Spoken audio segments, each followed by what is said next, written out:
지난주 말씀을 통해 우리는 야곱을 훈련하시고 약속의 말씀을 이루어 가시는 하나님을 공부했습니다. 야곱은 20년간 자신보다 한 수 위인 라반에게 속아서 죽도록 고생했습니다. 또 2명의 부인과 2명의 첩 사이에서 길을 펴지 못하고 죽은 개 훈련을 받았습니다. 그러나 이런 훈련을 받았다고 그의 존재가 완전히 변화되는 것은 아니었습니다. 그가 변화되기 위해서는 하나님 앞에 단독자로 나아가 처절한 영적인 싸움을 싸워야 했습니다. 그리야 할 때 이기적인 자아가 깨어지고 그의 존재가 변화될 수 있습니다. 하나님께서는 야곱이 철저히 변화되어서 하나님의 축복된 삶을 살기를 원하십니다. 이 하나님께서는 바로 우리가 변화된, 그래서 왕같은 제사장들로 살아가기를 원하십니다. 이 때문에 야곱과 친히 싸워주셨고 우리와도 싸워주시기를 원하십니다. 본문 말씀을 통해 우리가 이 하나님의 뜻을 깊이 영접하고 하나님 앞에 나아가 영적 씨름을 함으로 존재의 변화를 경험하는 저희 모두가 될 수 있기를 기도합니다. 31장 1절을 보십시오. 야곱이 엄청난 거부가 되자 이를 시기하는 라반의 아들들은 야곱이 자기 아버지의 재산을 다 빼앗고 큰 부자가 되었다고 거짓 소문을 퍼뜨렸습니다. 거기다가 야곱을 보는 라반의 태도도 이전과 같지 않았습니다. 라반은 어떻게 하면 야곱의 재산을 다시 뺏어올 수 있을까 머리를 굴리고 있었던 것 같습니다. 자, 이런 분위기로 인해 야곱은 더 이상 하란에 남아있기 어렵게 되었습니다. 이때 하나님께서 야곱에게 나타나서 말씀하십니다. 3절을 보십시오. 하나님은 먼저 야곱에게 너는 너의 조상의 땅, 너의 친족에게로 돌아가라는 명령을 하십니다. 그리고 내가 너와 함께 있겠다는 약속의 말씀도 주십니다. 이에 야곱은 하란을 떠날 것을 결심합니다. 그리고 두 아내를 설득하고자 라헬과 레아를 그의 가축대가 있는 들로 불러와서 조용히 만나 이야기합니다. 자, 5절, 6절을 보십시오. 야곱은 두 아내에게 먼저 20년 동안의 일을 정리해서 말합니다. 야곱은 그동안 있는 힘을 다해 장인 라반의 일을 해왔습니다. 그러나 라반은 야곱에게 줄 품삯을 10번이나 바꿔치면서 그를 속였습니다. 야곱은 꼼짝없이 라반의 노예로 평생을 살아갈 수밖에 없는 상황에 처하게 되었습니다. 그러나 하나님께서는 야곱과 함께 하셔서 라반이 해치지 못하게 막아주셨습니다. 그리고 꿈을 통해 암컷과 교미하는 순념소들을 봤는데 그들이 이제 줄무늬 있는 것이나 점이 있는 것이나 얼룩진 것들이 이렇게 있는 것을 보게 됐습니다. 이 때문에 야곱은 라반과의 계약을 할 때 불리한 계약을 하게 되었습니다. 그리고 하나님께서는 이것을 꼬투리로 야곱에게 축복해 주셔서 새끼들이 낳는 것마다 점 있고 줄 있고 막 이런 것들만 낳게 하셔서 큰 부자가 되게 하셨습니다. 자, 이 신앙 간증을 이제 부인들에게 한 것이죠. 그리고 이제 하나님께서는 이 땅을 떠나서 내가 태어날 땅으로 돌아가라고 명령하셨기 때문에 자신은 떠날 수밖에 없음을 얘기합니다. 그리고 당신 따라갈 것인가 결정하도록 얘기를 하죠. 자, 이에 대해서 레아와 라헬의 대답이 어떠합니까? 14, 15절을 보십시오. 레아와 라헬도 아버지 라반에 대해서 그리 좋은 감정을 가지고 있지 않았습니다. 라반은 딸들을 7년 노동의 대가로 야곱에게 2명이나 팔아 먹어버렸습니다. 그리고 딸에게 올 목까지도 착복해버렸습니다. 저는 딸이 없어서 그 심정을 잘 모르지만 딸 가진 부모님의 마음은 딸에게 모든 것을 다 이렇게 주고 싶어 합니다. 저는 아들에게 이 라반은 딸에게 갈 것까지도 그냥 뺏어서 자기가 이렇게 가져버렸습니다. 그만큼 재물에 눈이 먼 자였습니다. 레아와 라헬은 자신을 마치 애국인처럼 대접하는 아버지에게 더 이상 미련이 없었습니다. 그래서 하나님께서 야곱에게 말씀하신 대로 야곱과 함께 떠나겠다고 야곱에게 힘을 실어줍니다. 이제 야곱은 아내들의 지원에 힘입어서 함께 하란을 떠나고자 합니다. 이를 위해서는 먼저 이제 라반에게 가서 분명하게 단판을 지어야 되죠. 그러나 라반을 두려워한 그는 라반 몰래 도망가고자 합니다. 17절에서 19절을 보십시오. 그는 라반이 양털을 깎으러 나갔을 때 몰래 자신이 가진 모든 가축을 이끌고 식구들과 함께 도망을 쳤습니다. 이때 라헬은 아버지의 드라빔을 몰래 도둑질합니다. 이 드라빔은 가족들이 모시는 우상이면서 동시에 집안의 통치권을 상징하는 것이었습니다. 욕심이 많은 라헬은 아버지가 가장 아끼고 애지중지하는 이 보물을 몰래 훔쳐서 도망치고자 한 것이었습니다. 자, 22절을 보십시오. 야곱이 떠난 지 사흘 만에 라반은 그 소식을 전해 듣습니다. 그리고 그의 형제를 거느리고 7일을 쫓아가서 결국 야곱을 따라잡습니다. 아마 화가 난 그는 당장에 야곱을 쳐서 가족들과 가축들을 다 빼앗고 알거지로 보내고 싶었을 것입니다. 그러나 24절을 보십시오. 그 밤에 하나님께서 라반에게 나타나셨습니다. 그리고 좋은 말이든지 나쁜 말이든지 야곱에게 아무 말도 하지 말도록 조심하라고 경고를 하셨습니다. 하나님께서는 야곱에게 약속하신 대로 그와 함께 하시고 그를 철저히 보호해 주신 것입니다. 자, 그렇다고 라반이 순순히 물러날 사람은 아니었습니다. 잃어버린 드라빔을 꼬투리로 야곱을 추궁하게 되었고 이로 말미암아 실랑이가 벌어졌습니다. 그러나 라반은 라헬이 숨겨놓은 드라빔을 찾지 못하게 됩니다. 이에 기세가 오른 야곱은 지난 20년 동안 라반에게 정말 고생해서 말 못하고 쌓아두었던 속 얘기를 꺼내게 됩니다. 38절에서 40절을 보십시오. 야곱은 지난 20년 동안 성실히 일해왔습니다. 외삼촌의 가축들이었지만 한 마리도 낙태한 것이 없었고 몰래 자신이 먹는 일도 없었습니다. 만일 밤에 도둑을 입어서 손해가 나기라도 하면 라반은 여지없이 야곱에게 변상을 요구했고 야곱은 모두 변상을 해주었습니다. 자, 그렇게 하기까지 그가 얼마나 힘들게 일을 했겠습니까? 낮에는 더위에 시달리고 밤에는 추위에 떨면서 눈붙일 겨를도 없이 지냈습니다. 자, 이를 통해서 볼 때 야곱이 얻은 축복은 우연히 운이 좋아서 얻은 것이 결코 아님을 볼 수 있습니다. 이처럼 눈붙일 겨를도 없이 성실히 부지런히 일했기 때문에 하나님의 축복을 받을 수 있었던 것입니다.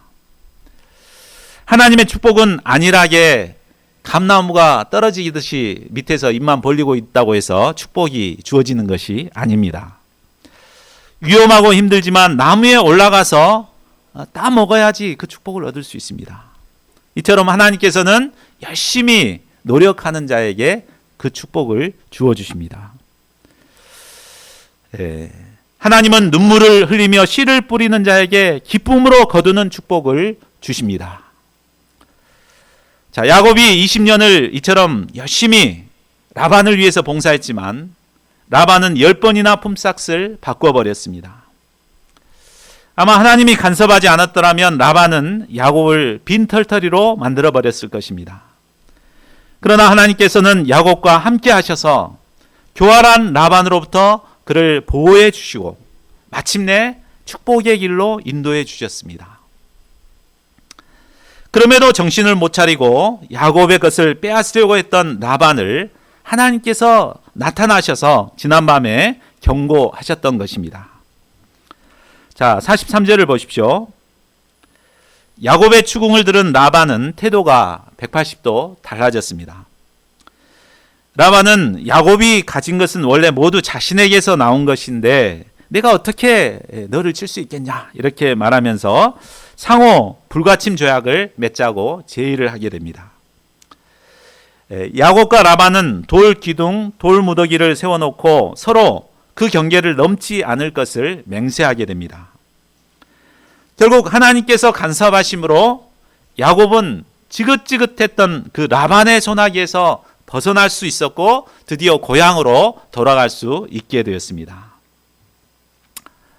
자, 그러나 라반의 큰 산을 넘고 나자 더 큰 산이 야곱 앞에 버티고 있었습니다. 그것은 바로 형 에서의 문제였습니다. 에서는 20년 전 야곱이 아버지를 속여 자신이 받아야 할 축복을 가로챘을 때 정말 화가 나가지고 통곡하며 야곱을 죽이겠다고 막 벼르고 있었습니다. 야곱은 이 형을 피해서 20년 동안 라반에게 숨어서 지내었습니다. 그런데 이제 어쩔 수 없이 형 에서에게로 다시 돌아갈 수밖에 없게 되었습니다. 야곱은 자신을 죽이겠다고 씩씩대던 그 형을 생각하면 절로 오금이 저려왔을 것입니다. 자, 하나님께서는 이런 야곱을 또 그대로 내버려 두지 않으십니다. 32장 1, 2절을 보십시오. 야곱이 길을 떠나서 가는데 하나님의 천사들을 만나게 됩니다. 야곱은 그들을 알아보고 그곳 이름을 마하나임이라고 하였습니다. 여기서 마하나임이란 말은 두 진영이라는 뜻입니다. 바로 하나님께서는 양편에 군대를 두어서 야곱을 철저하게 보호하고 있음을 보여주신 것입니다. 하나님께서는 언제나 이처럼 택하신 자들 좌우편에서 우리를 지키고 보호해 주시는 분이십니다. 그러므로 두려워하지 말고 담대히 하나님의 명하신 길을 가면 하나님께서 다 보호해 주십니다. 자, 3절을 보십시오. 야곱은 세일 땅에 사는 형 에서에게 사람을 보냅니다. 그리고 야곱이 부자가 돼서 돌아오고 있다고 전하게 합니다. 이를 통해 형의 마음이 과연 어떠한가를 타진해 보고자 한 것입니다. 자, 6절을 보십시오. 보냈던 그들이 돌아와 야곱에게 보고를 했습니다. 주인 어른의 형님인 에서 어른께 다녀왔습니다. 그분은 지금 부하 400명을 거느리고 주인 어른을 치려고 이곳으로 오고 있습니다. 이렇게 보고를 합니다. 자, 이 소식을 들은 야곱은 심히 두렵고 답답했습니다. 앞에서는 무서운 형이 자신을 치려고 400명의 부하를 이끌고 오고 있습니다. 또 그렇다고 라반과의 언약을 파기하고 다시 하란으로 돌아갈 수는 없는 일이었습니다. 자, 이를 가리켜서 사자성어로 뭐라고 하죠? 진퇴양난이라고 하죠. 앞으로 갈 수도 없고 뒤로 물러갈 수도 없는 그런 상황에 처하게 됐습니다. 자, 7절을 보십시오. 야곱은 고심 끝에 자기와 함께한 동행자와 양과 소와 낙타를 두 패로 나누게 됩니다. 이는 형이 한 패를 치면 그 사이에 나머지 한 패라도 도망가서 살아남고자 한 것입니다. 그러나 그렇게 해도 안심이 됩니다. 자, 9절을 보십시오. 위기를 맞은 야곱은 비로소 하나님께 나아가 기도할 수밖에 없었습니다. 자, 창세기에는 야곱에 관련된 내용이 거의 절반 넘게 기록되어 있습니다.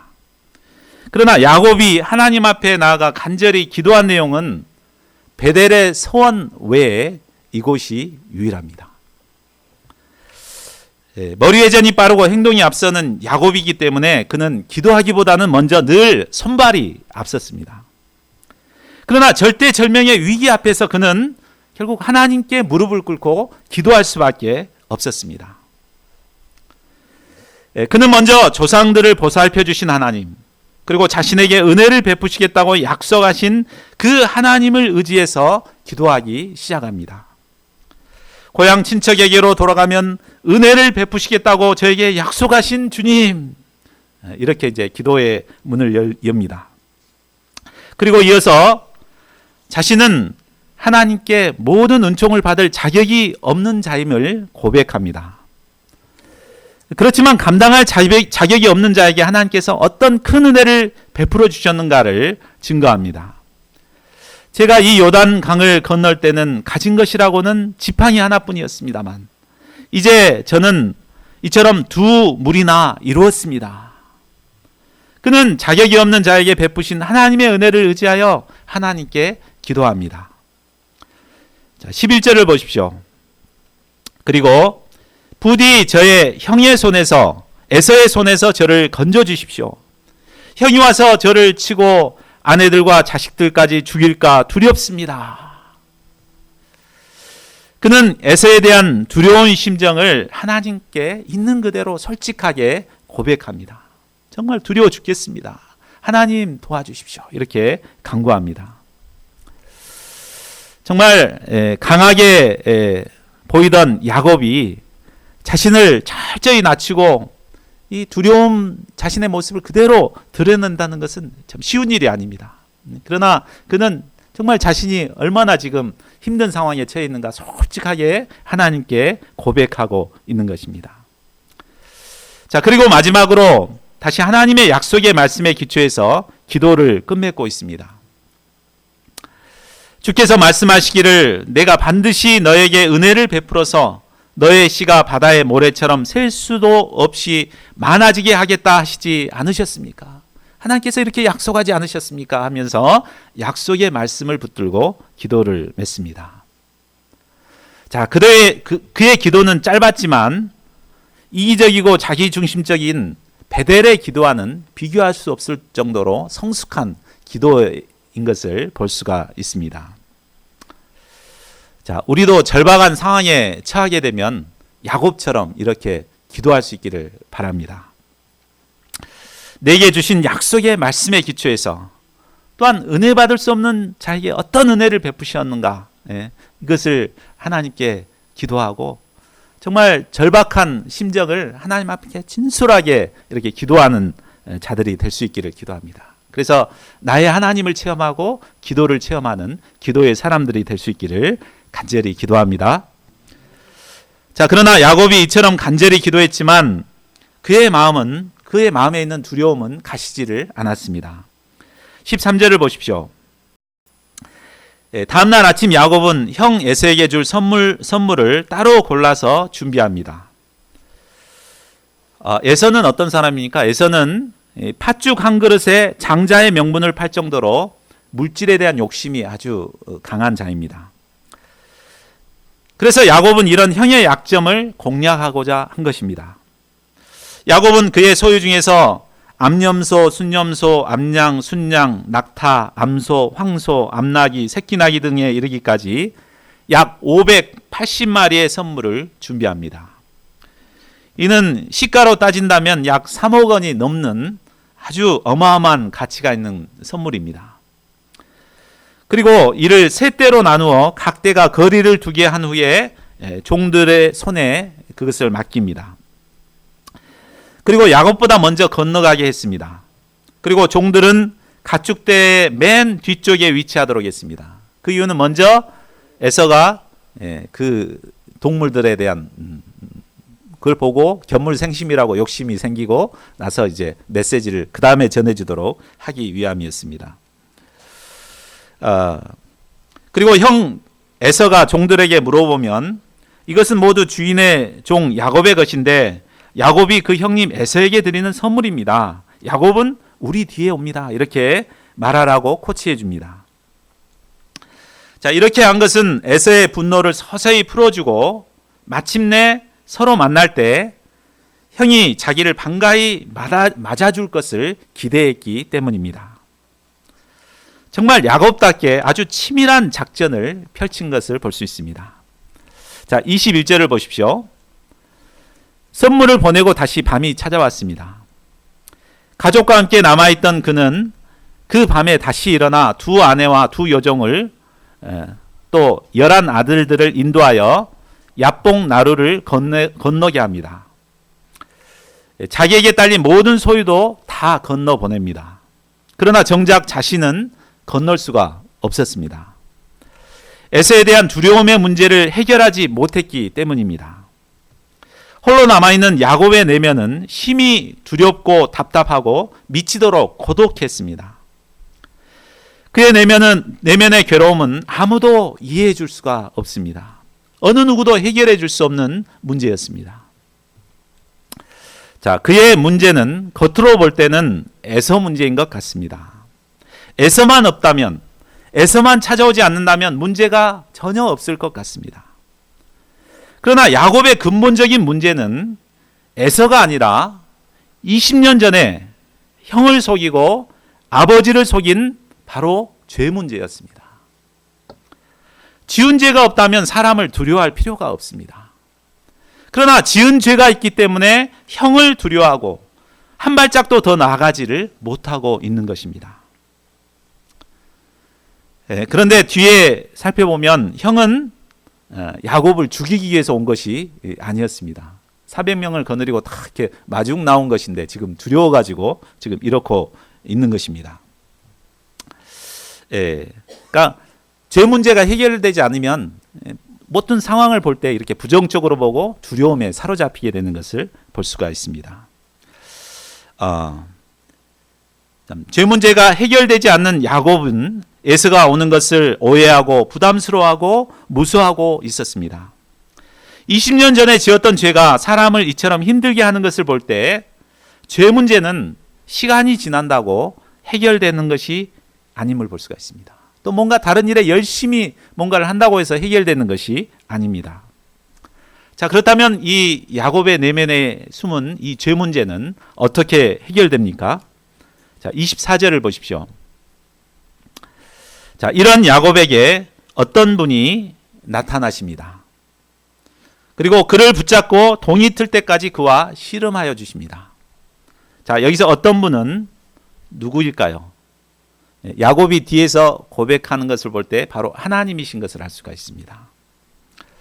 하나님은 홀로 깊은 두려움과 고통 속에 힘들어하는 야곱과 함께 하시고 밤새도록 씨름하여 주셨습니다.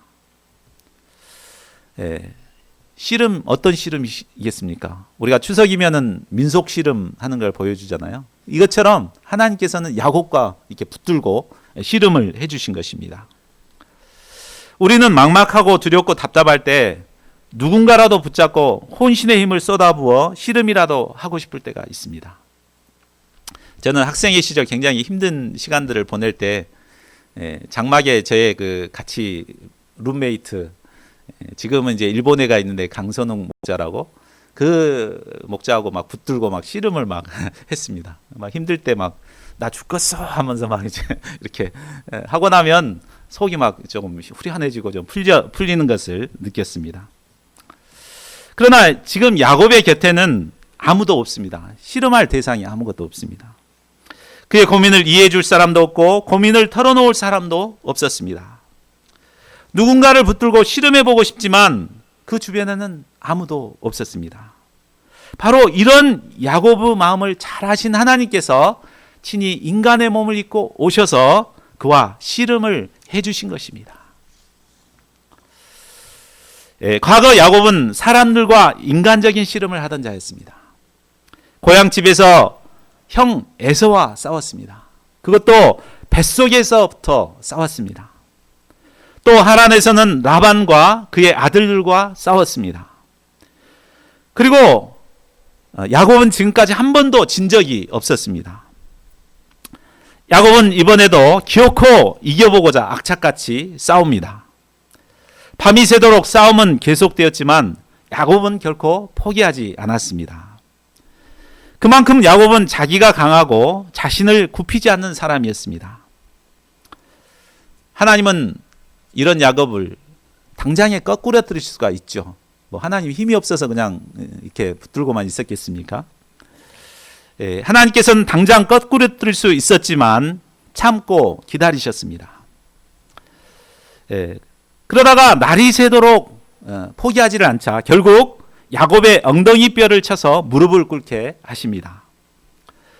결국 엉덩이 뼈마저 다친 야곱은 이제 쩔름거리가 되어서 피해서 도망칠 수도 없는 상황에 처해버렸습니다. 자, 26절을 보십시오. 야곱은 엉덩이만 계속해서 하나님께 매달렸습니다. 그리고 자신을 축복해 주지 않으면 보내지 않겠다고 떼를 썼습니다. 팔을 쩔뚝거리면서 나를 축복해 주지 않으면 절대 놓지 않을 거예요 하면서 막 기를 쓰고 붙들었습니다. 자, 그러면 여기서 야곱이 하나님께 간절히 바라는 축복은 무엇일까요? 지금 축복해 달라고 막 떼를 쓰잖아요. 자, 우리는 보통 축복이라고 하면 무엇을 생각합니까? 원하는 시험에 합격하고 돈 많이 벌고 좋은 데 시집가고 장가가고 뭐 이런 것을 생각하죠. 그러나 야곱을 보면 축복받은 사람입니다. 그 기준으로 보면 그렇잖아요. 야곱은 현재 4명의 아내가 있고 11명의 자식이 있습니다. 그리고 엄청난 부를 얻었습니다. 그러니까 더 이상 축복이 없을 것 같습니다. 그러나 야곱이 외적으로는 부러울 것 없이 많은 것을 소유했지만 그의 내면은 죄론의 극심한 두려움과 고통을 느끼고 있었습니다. 자, 이것을 볼 때 야곱이 원하는 축복은 무엇임을 알 수 있습니까? 외적인 축복이 아니라 바로 내면의 죄 문제를 해결하고 죽음의 고통에서 벗어나는 그런 축복을 원한 것이었습니다. 자, 우리가 하나님께 원하는 바라야 할 축복도 바로 이것입니다. 우리가 구복신앙에 많이 젖어있기 쉬운데 주시옵소서 이렇게 하기 쉬운데 하나님과의 관계성 속에서 내면의 모든 문제들을 치유받는 그런 축복을 사모하고 누리기를 바라야 되겠습니다. 자, 그러면 하나님께서는 이런 야곱에게 어떻게 응답하십니까? 자, 27절을 보십시오. 하나님께서는 먼저 그의 이름을 물어보십니다. 하나님께서 야곱의 이름을 몰라서 물어본 것이 아니죠. 그것은 바로 그의 존재를 물어본 것입니다. 이름은 바로 그의 존재를 의미하는데 내가 지금까지 어떻게 살아온 자이며 현재 어떤 자인가 그의 존재를 묻는 것이었습니다. 이에 그는 야곱이라고 대답합니다. 야곱이란 발 뒤꿈치를 잡는 자라는 뜻입니다. 그의 이름 속에는 뱃속에서부터 시작하여 지금까지 이르기까지 싸우고 씨름하는 끈질긴 근성이 담겨 있습니다. 또 목적을 위해서라면 속여서라도 빼앗고야 마는 악착 같은 이미지가 담겨 있습니다. 야곱이라는 이름은 항상 다툼과 미움과 증오가 따라다니는 이름입니다.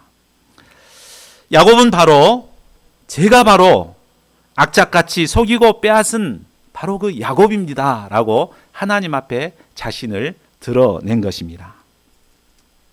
자, 이때 하나님께서는 무엇이라고 말씀하십니까? 우리 28절을 같이 읽어보겠습니다. 28절 내가 여기서부터 시작. 내가 하나님과도 겨루어 이겼고 사람과도 겨루어 이겼으니 이제 너의 이름은 야곱이 아니라 이스라엘이다. 예, 하나님께서는 그의 이름을 바꾸어 주셨습니다. 바로 그의 존재를 바꾸어 주신 것입니다. 속이는 자 야곱에서 이제 이스라엘로 이름을 바꿔 주셨습니다. 자, 이스라엘이란 말은 바로 하나님과 겨루어 이겼다라는 뜻입니다. 직역을 하면 그렇습니다. 하나님과 겨루어 이겼다. 자, 그런데 이 말은 하나님과 싸워서 이긴 사람 이런 뜻이 아닙니다. 우리가 어떻게 하나님과 싸워서 이길 수 있습니까? 인간은 싸워서 이길 수가 없죠, 하나님과.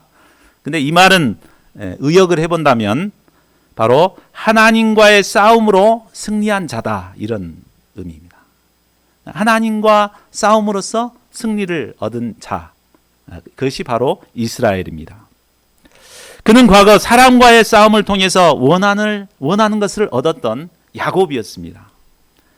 그러나 이제 그는 하나님과의 영적 투쟁을 통해서 영적인 축복을 쟁취하는 영적인 사람이 되었다는 말입니다. 하나님과 싸우는 자란 사람과의 갈등에 문제가 있을 때 인간 갈등을 하지 않고 바로 하나님께 나아가 하나님과 씨름하는 자입니다. 현실적인 문제가 있을 때 행동이 앞서기보다 하나님께 나아가 영적인 씨름을 하는 자입니다. 매사에 하나님 중심으로 생각하고 하나님의 뜻을 찾고자 애쓴 자를 말합니다. 그가 이 하나님과의 싸움에서 승리했기 때문에 그는 사랑과의 싸움에서도 승리할 수가 있게 되었습니다. 하나님께서는 바로 야곱뿐만 아니라 우리 모두가 이스라엘이 되기를 원하십니다.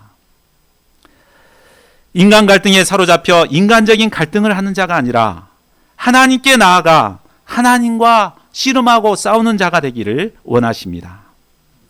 하나님께서는 기꺼이 우리와 싸워주길 원하십니다. 저희 모두가 하나님께 나아가 분이엘의 밤을 지새우며 하나님과의 영적 싸움을 싸우는 자들이 될 수 있기를 기도합니다. 그리하여 근본적인 변화를 경험하고 진정한 축복과 승리를 경험하는 저희 모두가 될 수 있기를 간절히 기도합니다. 30절을 보십시오.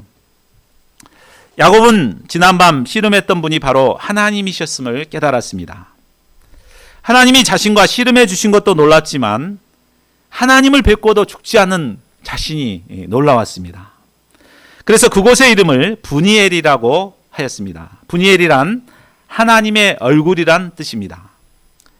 야곱은 하나님과의 씨름을 통해 하나님의 얼굴을 배울 수 있었습니다. 하나님의 얼굴을 뵙게 되었을 때 자신이 어떤 자인가 깊이 깨닫게 되었습니다. 그는 한마디로 하나님의 심판을 받아 죽을 수밖에 없는 죄인이었습니다. 그런데도 하나님은 그를 심판하거나 죽이지 않으셨습니다. 도리어 그와 씨름하면서 그를 감당해 주셨습니다. 엉덩이 뼈를 쳐서라도 그를 꺾으시고 하나님의 사람으로 변화시켜 주셨습니다. 31절을 보십시오. 그가 분이엘을 지날 때에 해가 솟아 올라와서 그를 비추었습니다. 그는 엉덩이 뼈가 어긋나 절뚝거렸습니다. 그러나 하나님의 얼굴을 본 그의 내면은 모든 어둠이 물러가고 아침 해가 떠오르는 것처럼 찬란하게 빛이 났습니다. 두려움, 걱정, 근심이 사라지고 평안, 기쁨, 거룩함이 넘쳐났습니다. 그의 마음은 마치 나비처럼 날아갈 것 같았습니다. 33장은 야곱과 형 에서의 재회의 장면입니다. 1절에서 3절을 보십시오. 에서는 장정 400명을 거느리고 오고 있었습니다. 그리고 야곱은 지난밤과는 달리 모든 식구들 앞에 먼저 나가서 형을 맞이합니다. 그 전에는 맨 뒤에 이제 위치했잖아요. 근데 자기가 맨 앞에 가서 형을 맞이합니다. 그는 다리를 쩔뚝이며 7번 몸을 땅에 굽혀 형 에서에게 절을 하였습니다. 그리고 과거 그의 잘못에 대해 용서를 구하는 심령으로 고개를 숙였습니다. 이러한 동생의 모습과 얼굴을 보자 에서의 마음에는 미움과 증오가 눈 녹듯이 다 사라져 버렸습니다. 그리고 그리운 형제의 정이 솟구쳐 올라왔습니다. 4절을 보십시오. 에서는 달려와서 야곱을 끌어안았습니다. 두 팔을 벌려 야곱의 목을 끌어안고 입을 맞추며 둘은 함께 엉엉 울었습니다. 동생, 그간 객지에서 얼마나 고생이 많았는가. 형님, 그간 안녕하셨어요 하고 형제의 뜨거운 정을 나누었습니다. 야곱은 한사코 사양하는 형에게 예물을 건네주며 말합니다. 우리 10절 하반절을 같이 읽어볼까요? 노란 글씨로 된 거. 시작. 형님께서 저를 이렇게 너그럽게 맞아주시니 형님의 얼굴을 뵙는 것이 하나님의 얼굴을 뵙는 듯합니다. 이는 아첨의 말이 아니라 야곱의 진심에서 나온 말이었습니다. 분이엘의 밤을 지새우며 그가 하나님의 사람으로 변화되었을 때 그동안 두려움의 대상이었던 에서의 얼굴이 하나님의 얼굴로 보였던 것입니다. 외적인 것은 변화된 것이 아무것도 없습니다. 근데 야곱이 변화되니까 상황이 완전히 달라져 보인 것입니다. 두려움의 대상이었던 에서가 하나님의 얼굴 뵙는 것처럼 이렇게 보인 것입니다. 우리가 영적인 사람으로 변하게 되면 우리를 지긋지긋하게 괴롭혔던 원수까지도 사랑과 존귀의 얼굴로 보게 됩니다. 자, 결론을 맺겠습니다. 하나님께서는 지금도 야곱과 같이 자기가 강한 우리를 이스라엘로 만들고자 우리를 붙들고 씨름해주고 계십니다. 당장에 치실 수도 있지만 참고 기다리고 계십니다. 저희가 나의 한계와 무력함을 깊이 깨닫고 하나님 앞에 무릎을 꿇을 수 있기를 기도합니다. 야곱의 길에서 떠나 하나님과 영적인 투쟁을 감당함으로 거룩한 이스라엘가 되는 저희 모두가 될 수 있기를 간절히 기도합니다. 요절 말씀 28절을 읽고 우리 함께 기도하는 시간 갖겠습니다. 시작.